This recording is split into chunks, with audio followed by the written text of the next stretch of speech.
Hi guys! Papunta ako ngayon sa Chum Hom Kok Battery, one of the shortest hike dito sa Hong Kong at talaga namang napakaganda. Nakikita ko yan sa Facebook.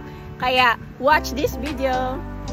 Mula Central ay sasakay kayo ng bus 6X at bababa kayo sa Chum Hom Kok Beach Road.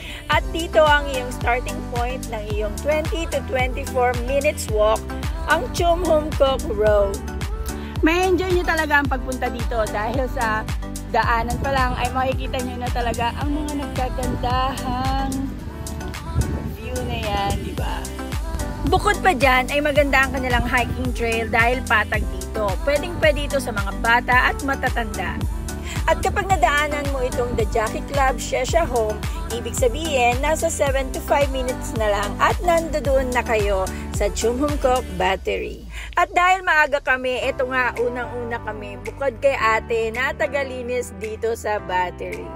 Kung hanap mo ay tahimik and yet napakagandang view, ay pumunta kayo dito sa Battery dahil bukod sa napakaganda na nga, ayan, pwede pa kayong mag-barbecue. Yan, meron silang dalawang barbecue area rito.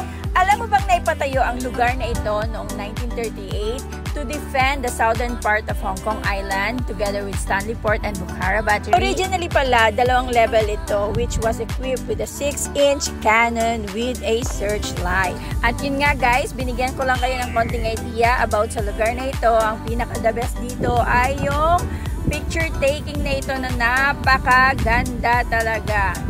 At ito yung second level pababa. Ayan nga, kailangan ninyong yumuko dyan dahil mauuntog at mauuntog kayo.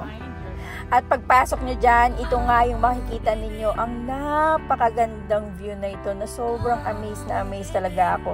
Tapos ang ganda-ganda pa ng weather niya ng pagpunta namin dito. Kaya guys, isama na sa inyong listahan ang Chum Hom Kok Battery.